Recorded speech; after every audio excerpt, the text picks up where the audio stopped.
오늘 진짜 마지막 시간입니다.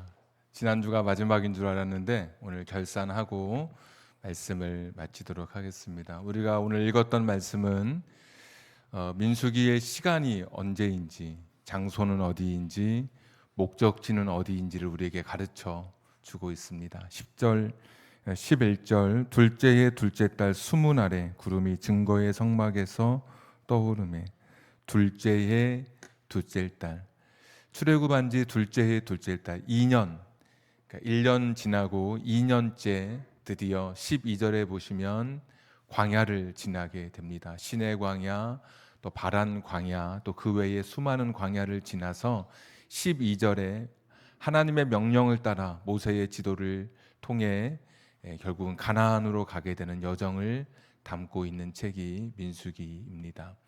그러면 출애굽하고 왜 바로 출발하지 않았을까? 출애굽하고 1년간은 시내산에 머물러 있었습니다. 시내산에 머물러 있던 이야기가 출애굽기, 레위기에 기록이 되어 있는데 시내산에서 성막을 만들고 하나님 명령을 따라 인간의 죄 문제를 용서받을 수 있는, 힘들고 지칠 때마다 하나님 만날 수 있는 그런 장소, 성막을 만들게 되었고, 또 하나님의 사람으로서 어떻게 살아가야 하는지를 가르쳐 주신 그 율법, 우리가 흔히 말하는 십계명 비롯한 율법을 1년 동안 시내산에서 받게 됩니다. 그래서 시내산에서 하나님 말씀 배우고 1년간 집중적으로, 또 시내산에서 성막을 만들고 1년간 만들고 이제 2년째 되는 해에 목적지인 가나안 땅을 향해서 가게 됩니다. 근데 그 길이 잘 열려 있는 고속도로가 아니라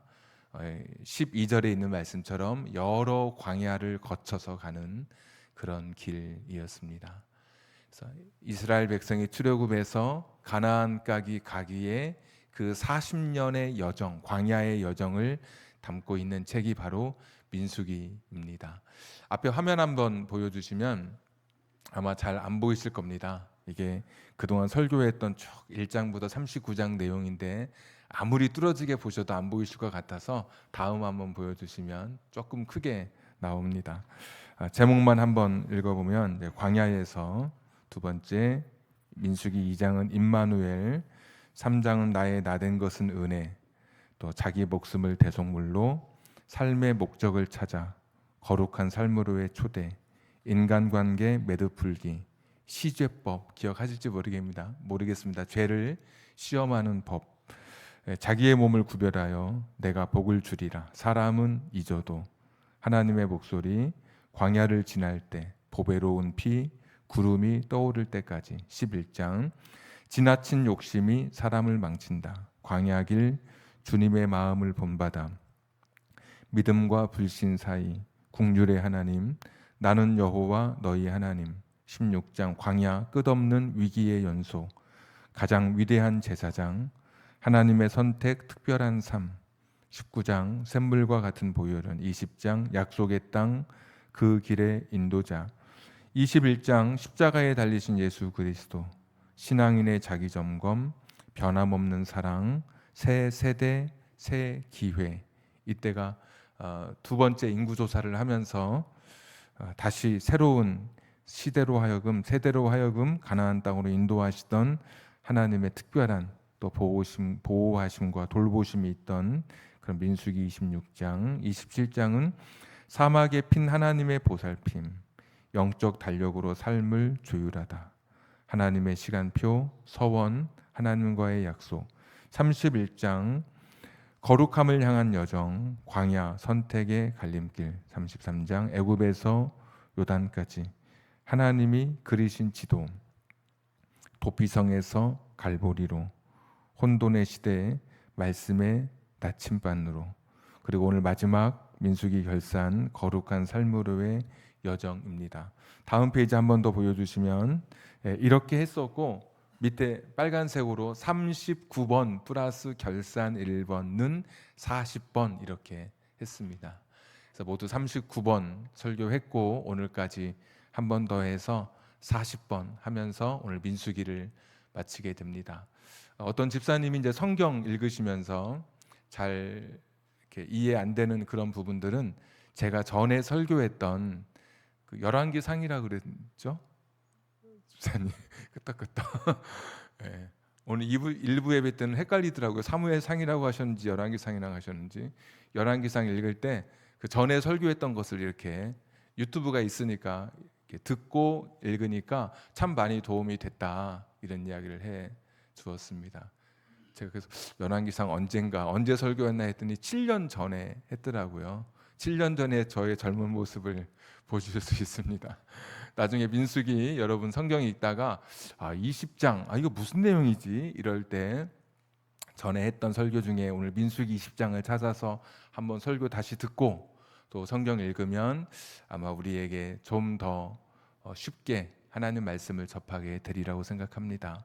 말씀을 전하는 동안에 강단에서 무슨 시대를 초월하고 강단을 초월하고 세기에 남을 만한 설교를 전했다기보다는 그냥 엄마가 또는 부모가 자식을 위해서 한 끼 그냥 있는 것으로 정성껏 준비하는 마음으로 너무 과하지도 않게 너무 거창하지 않게 소박하지만 최선을 다해서 여러분과 함께 민수기 말씀을 전했습니다. 필요한 때가 됐을 때 앞에 있었던 그 화면, 그 긴 이야기 속에 담겨진 그런 말씀을 여러분 삶에 다시 새기실 수 있는 그런 기회가 되었으면 좋겠습니다.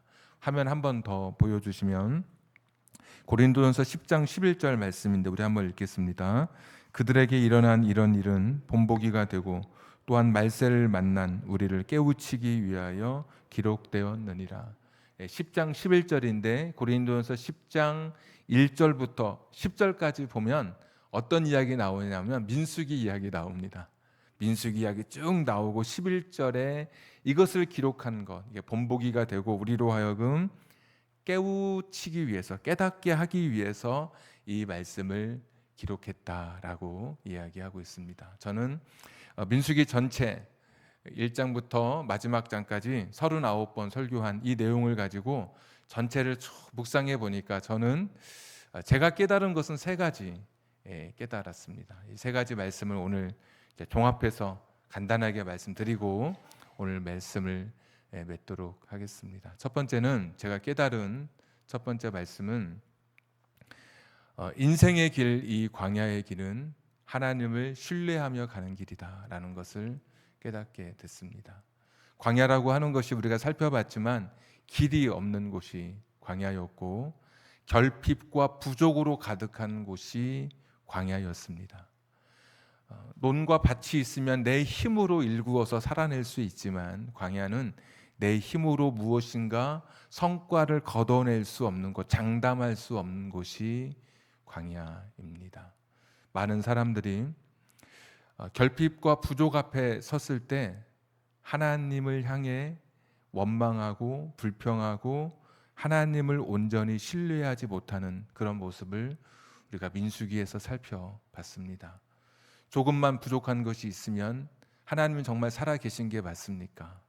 물이 없으면 조금만 부족하면 정말 어린아이처럼 하나님 여기서 우리를 말려 죽일 생각이십니까? 불평했던 사람들입니다. 현실이 조금만 크게 보이면 보이지 않는 하나님은 죽었다라고 생각하며 하나님을 불신하며 살았던 사람들이 이스라엘 광야의 모습이었습니다. 가나안 땅에 12명의 정탐꾼 보냈을 때 2명을 제외한 나머지 10명은 커다란 현실 앞에서 보이지 않는 하나님을 그냥 잊어버렸던 사람들입니다. 그들에 비하면 우리는 메뚜기에 불과하고 이 커다란 현실은 거인과도 같아서 우리가 넘어설 수 없다라고 스스로 자포자기했습니다. 사실 인생을 살면서 그런 시간을 보낼 때가 있죠. 너무 부족한 그것, 조금 아쉬운 그것, 그리고 내 앞에 닥쳐진 이 현실은 너무 커서 내가 이겨낼 수 없을 것 같은 이런 절망감 속에 광야의 길을 걸어가는 사람은 필히 이런 흔한 일 앞에서 무너지게 됩니다. 민수기의 이야기는 그런 가운데서도 하나님을 신뢰하며 걸어가라고 우리에게 계속해서 말씀해 주고 있습니다. 어떤 사람은 길이 막혀서 절망하는 사람도 있습니다. 민수기 20장 같은 데 보시면 형제 국가니까 에돔을 향해서 우리도 에돔을 통과해서 가게 해달라고 모세가 요청을 했을 때, 그러면 직선으로 가는 길인데 그 길을 가지 못하고 돌아서 가게 되는 것입니다. 가령 노청역 여기 터널이 막혀 있어서 우리가 다른 곳으로 가야 된다면 아마 굉장히 길게 돌아서 가야 되는 것처럼 이스라엘 백성도 그랬습니다. 내가 생각할 때는 이 길이 빠른 길 같고, 내가 생각할 때는 이 길이 좋은 길 같은데 하나님께서 우리의 인생의 길을 우회하게 하실 때가 있습니다. 이스라엘 백성도 우회한 것 때문에 마음이 상했다고 이야기하고 있습니다.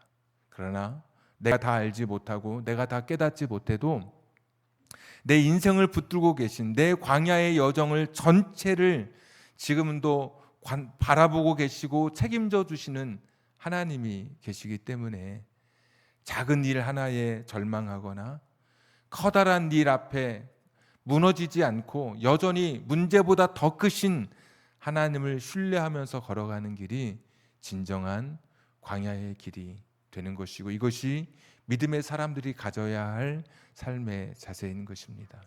광야는 하나님을 신뢰하며 걸어가는 길입니다. 이것이 세상 사람과 우리가 다른 것입니다. 창세기 18장 19절 말씀 제가 읽지는 않겠습니다.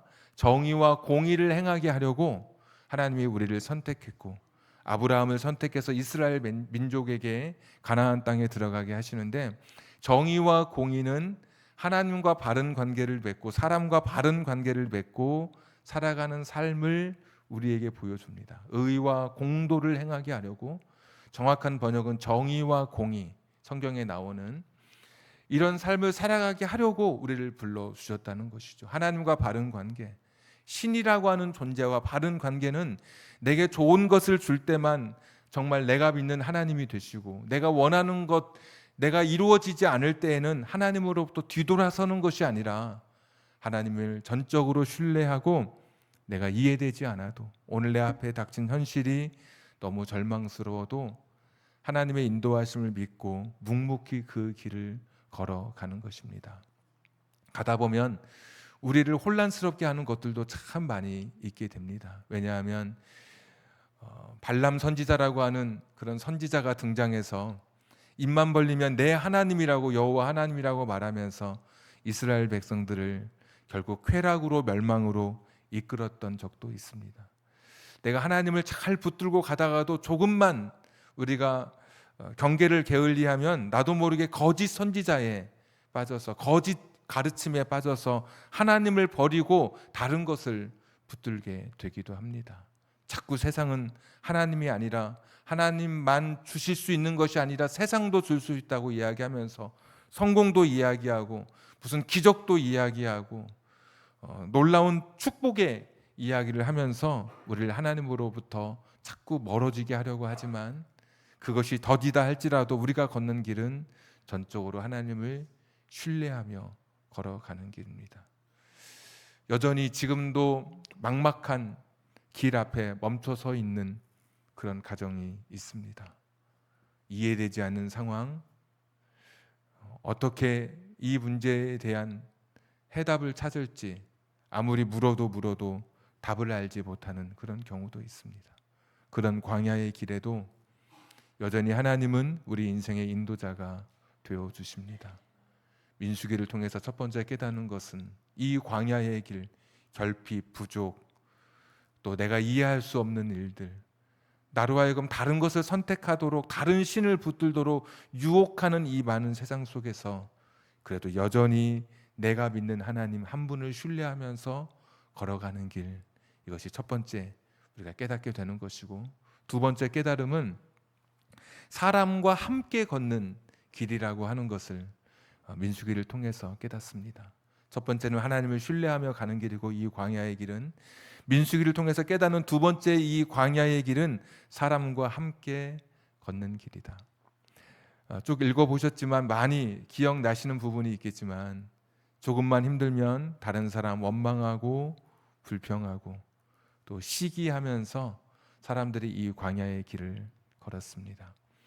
민수기 4장에 보시면 막 고앗 자손, 무라리, 게르손 자손들마다 다루는 것이 다 달랐습니다. 어떤 사람은 성물을 다루고, 어떤 사람은 천 다루고, 어떤 사람은 무거운 기둥이나 널빤지 같은 거 나르게 되고, 나중에는 모세의 형제였던 아론 그리고 미리암도 모세를 시기해서 왜 너만 그런 위치에 서야 하느냐고, 모세의 사촌들도 왜 너희들만 지도자가 되고 너희들만 제사장이 되어야 하느냐고 하기도 하면서 그렇게 시기하고 질투하고 서로 원망하고 불평했던 것을 우리가 성경을 통해서 많이 살펴보았습니다.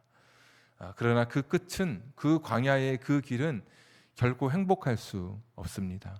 얼마 전에 세상을 떠났던 아침 이슬을 작사하고 작곡했던 김민기라고 하는 분이 만들었던 노래 중에 작은 연못이라고 하는 그런 노래가 있습니다. 아마 잘 모르실 텐데, 가사에 보면 산의 옹달샘에 두 마리 그 붕어가, 물고기가 살고 있었습니다. 근데 서로 사이가 안 좋아서 물고기가 다른 물고기를 이렇게 죽이게 됩니다.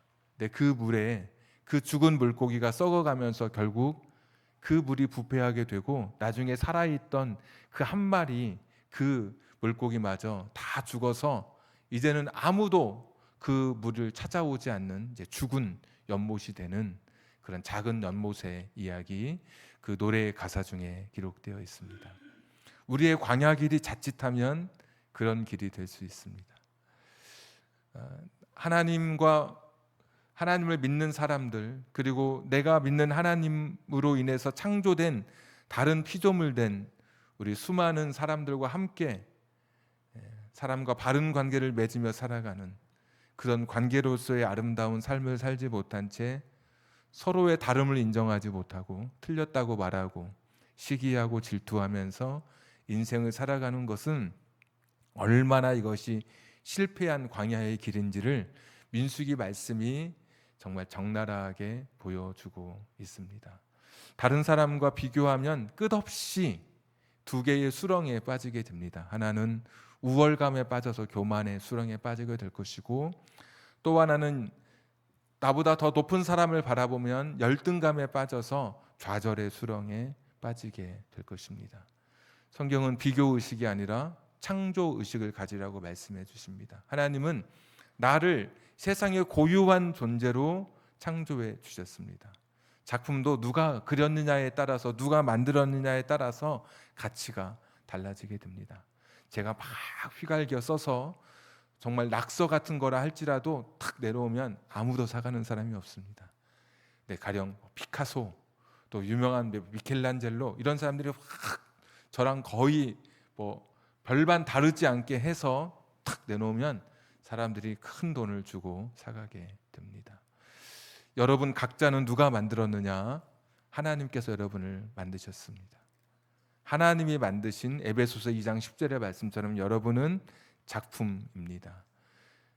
고린도후서 말씀처럼 여러분은 그리스도 안에서 새로운 피조물이 된 존재입니다. 내가 예수님 믿고 나서는 이제 새로운 존재가 되었습니다. 그때는, 그전에는 가치 없는 존재로 이 세상에서 흙과 함께 그냥 사라져가는 그런 자연으로 돌아가는 이 땅이 끝이었던 존재라면, 예수 그리스도 나의 구조를 영접하고 새로운 피조물 되었고 하나님의 작품이 되었습니다.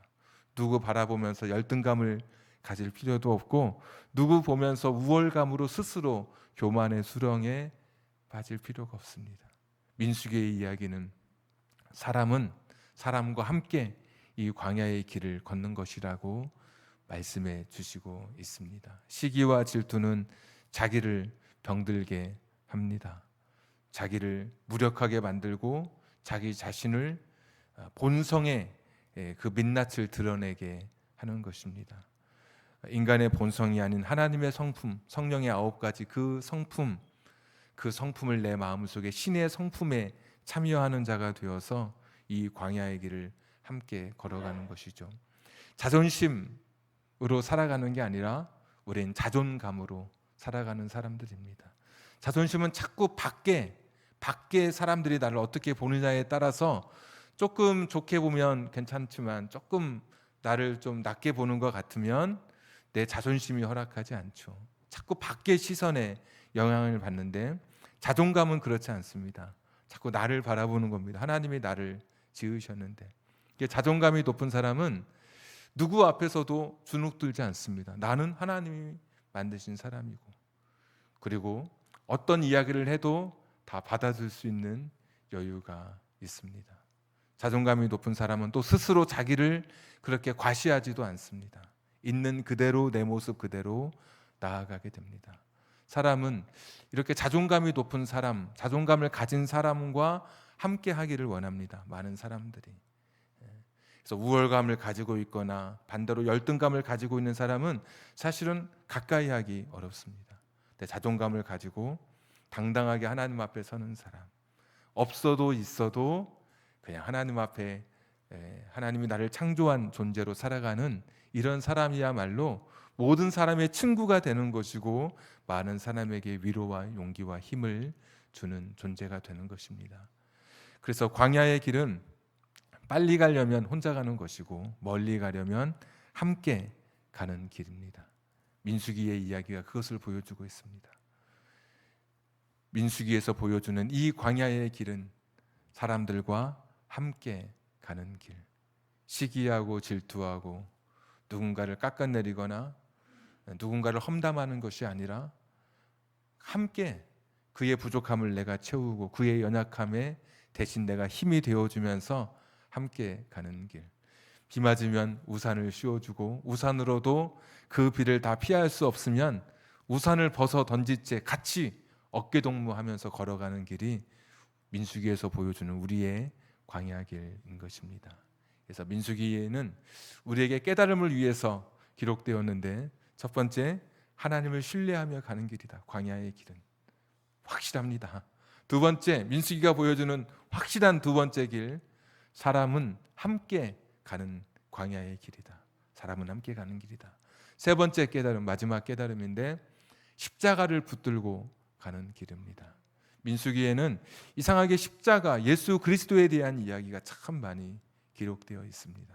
예수님 스스로도 인자도 들려야 하리니, 요한복음 3장에 그 모세가 구리뱀을 들고 독뱀에 물린, 불뱀에 물린 사람들을 그 보는 자마다 구원해 주었듯이, 살아났듯이 십자가에 달린 예수 그리스도를 바라보는 자마다, 믿는 자마다 구원을 얻을 것이라고 예수님 스스로 말씀해 주시면서, 하나님이 세상을 이처럼 사랑하사 독생자를 주셨다라고 말씀해 주시죠. 그러니까 사도 요한이 예수님의 그 십자가를 바라보면서 그 예수님 가졌던 그 십자가의 그 형상, 구리뱀, 놋뱀, 바로 그것으로 사람이 살아났던 것을 보여주면서 예수님의 십자가를 우리에게 말씀해 주고 있습니다. 요한복음 3장에. 그뿐만 아니라 또 요한복음 6장 같은 데 보시면 나는 하늘에서 내려온 만나다. 예수님 이제 직접 말씀해 주시죠. 이 떡 만나를, 하늘에서 내려왔던 만나를 먹었던 사람은 다 죽었지만 이제 다시 내려온, 하늘에서 내려온 산떡, 이 떡을 먹는 사람은 영원히 살 것이다라고 말씀해 주셨습니다. 구약의 민수기는 만나 먹고 살았지만, 그래도 그 사람 죽었지만 진짜 떡이신 예수님을 나의 양식으로 삼는 사람은 영원히 살 것이다. 예수님께서 직접 말씀해 주셨습니다. 그뿐만 아니라 히브리서 10장 같은 데 보시면 아론의 쌍난 지팡이 우리가 기억하실 텐데, 살구나무에 우미 돋고 싹이 피고 꽃이 피고 열매를 맺었을 때 이 살구나무가 원래 아몬드 나무라고 말씀드렸습니다. 아몬드 나무. 그런데 우리나라에 그 당시 번역할 때 아몬드라는 나무를 본 적이 없으니까 뭐랑 비슷하냐 보니까 살구나무랑 비슷하다. 그러면 살구나무라고 해라. 그 살구나무라고 했는데 지팡이에 살구나무에 꽃이 피고 열매가 맺혔죠. 근데 원래 아몬드 나무라고, 여러분이 처음 듣는 것처럼 들으셔도 다 제가 설교했던 내용입니다. 진달래 개나리가 피면 봄이 오는구나. 우리나라 이스라엘에서는 아몬드 나무에 뭐가 피기 시작하면, 움이 돋고 꽃이 피면 봄이구나. 사람들은 겨울과도 같은 죽음의 땅에 예수님께서 봄의 전령처럼 부활의 몸으로 예수님께서 다시 일어나셨던 것이 그 아론의 쌍난 지팡이처럼 예수님을 가리킨다고 그들은 믿었습니다. 그래서 히브리서 10장에 보시면 아론의 이야기를 쭉 하고 더 큰 대제사장이 계시니 이는 예수 그리스도다. 이렇게 확실하게 말씀해 주고 있습니다. 대제사장이라 할지라도 자신의 죄도 하나님 앞에 용서받아야 했습니다. 그러나 진짜 대제사장이신 예수님은 우리 인간의 모든 죄를 용서해 주시는 분이십니다. 많은 사람에게 살아있는 떡을 주시고 반석에서 샘물을 나게 해 주셨던 것처럼 내 안에서 솟아나는 샘물, 영생하도록 솟아나는 샘물을 주시는 분이 우리 예수님이십니다. 인생의 길 걸을 때, 광야의 길 걸을 때 자식 붙들고 가는 길도 아니고 내 건강, 내가 가진 경험이나 지식 붙들고 가는 게 아니라 예수님 붙들고 인생의 광야 가는 것입니다. 도피성처럼 우리의 피난처가 되어주신 그 예수님과 함께 그 인생의 길을 걸어가는 것입니다. 십자가에서 보여주신 그 사랑을 민수기의 그림을 통해서 우리가 많이 확인하게 됩니다. 이 광야의 길 걸을 때 저와 여러분이 이 길 없는 광야, 늘 결핍과 늘 부족함, 우회하는 것 같은 이런 인생의 막막함 속에 섰을 때 여전히 내 인생의 주인이신 하나님을 신뢰하면서 여러분 걷게 되시기를, 여러분 곁에 있는 사람과 홀로 걷지 않고 그들과 함께 그를 위해서 기도하고 함께 여러분의 인생의 길을, 이 광야 길을 걷게 되기를, 그리고 십자가 붙들고 흔들릴 때마다, 낙심할 때마다, 눈물 날 때마다, 절망할 때마다 한 번도 길을 잃지 않으신 완전하신 그 예수님 십자가 붙들고 여러분의 인생의 광야 길이 승리로 목적지까지 아름답게 완성해 가고 도착해 가기를 주님의 이름으로 축복합니다. 우리 같이 기도하겠습니다. 우리 주신 말씀 한번 기억하면서 같이 기도하기를 원합니다. 39번 그동안 같이 말씀 살펴봤고, 민수기에서 이야기하는 세 가지 큰 깨달음은 이 광야의 길은 내가 다 이해하지 못해도, 내가 정말 눈물 나는 일이 가득하다 할지라도, 보이지 않지만 그래도 하나님 의지하며 가는 길이다. 사람과의 관계에서 시기, 질투, 욕심, 원망으로 가는 길이 아니라 함께 사람들 격려하면서 비교하지 않고 자존감을 가지고 함께 서로 격려하면서 멀리 가기 위해서 함께 가는 길이다. 그리고 이 길은 십자가 붙들고, 그 십자가 붙들고 만나가 되시고 생수가 되어주시고 노뱀이 되시고 도피성이 되셨던 진짜 대제사장이신 예수님 붙들고 내 인생의 광야길 가는 것이다. 민수기를 통해서 깨달았던 세 가지 큰 깨달음입니다. 오늘 여러분의 삶 속에 이 민수기의 말씀처럼 여러분 인생의 광야길에 이 말씀 잘 기억해서 끝까지 잘 완주할 수 있기를 주님의 이름으로 축복합니다. 하나님 신뢰하며 또 사람들과 함께 걸으며 십자가 붙들고 이 길 가게 해 주옵소서. 우리 같이 한번 기도하겠습니다. 전능하시고 자비로우신 아버지 하나님, 오늘도 하나님의 이름을 붙들며 나아갑니다. 하나님 아버지, 오늘도 불쌍히 여겨주시기를 간절히 빌고 원합니다. 하나님 아버지여, 도와주시기를 빌고 원합니다. 하나님, 힘들고 어려워도 주님의 말씀 붙들고 가게 해 주시옵소서. 하나님 의지하면서 이 길 가게 해 주시옵소서. 사람과 함께 걷게 해 주시옵소서. 십자가 붙들고 갈 수 있는 우리 삶이 되게 해 주시옵소서. 전능하시고 자비로우신 아버지 하나님, 눈물 나는 길, 절망스러운 길이 있습니다. 연약한 길이 있습니다. 넘어지고 쓰러지는 길이 있습니다. 하나님 아버지, 불쌍히 여겨주시기를 빌고 원합니다. 하나님과 함께 걸어가는 이 길 되게 해 주시기를 빌고 원합니다. 여호와 자비로우신 아버지 하나님, 다시 한번 간절히 구합니다. 십자가 붙들고 가는 길이 되게 하여 주시옵소서. 주님 도와주시기를 빌고 원합니다. 여호와 자비로우신 주님, 다시 한번 긍휼히 여겨주시기를 빌고 원합니다. 거룩하신 하나님, 인생의 광야길 걸을 때 길이 없어진 것처럼 느껴지는 절망 속에서, 결핍과 부족으로 몸부림치는 눈물의 그 깊은 고독과 외로움 속에서도 하나님을 신뢰하며 내 인생을 붙들고 계신, 내 미래를 붙들고 계신 하나님을 신뢰하며 인생의 광야길을 걸어가게 해 주옵소서. 인생의 광야길 걸을 때 외롭지 않도록 내 곁에 두신 사람들을 하나님의 눈으로 바라보게 해 주옵소서. 내 남편, 내 아내, 내 자식, 내 형제들, 그리고 우리 사랑하는 교우들, 이웃들, 그들과 함께 이 광야의 길을 걷도록, 그들과 함께 격려하며 서로 위로 주고 위로 받으며 이 광야의 길을 걸을 수 있도록 도와 주옵소서. 내 인생 광야길이 시기와 질투와 욕심과 원망으로 얼룩진 인생길이 되지 않도록, 홀로 가지 않고 함께 가는 이 광야의 길, 서로 격려하며 서로 위로하며 자존감을 가지고 창조의식을 가지고 당당하게 이 믿음의 삶을 살아내가는 우리 성도님들 되게 해 주옵소서.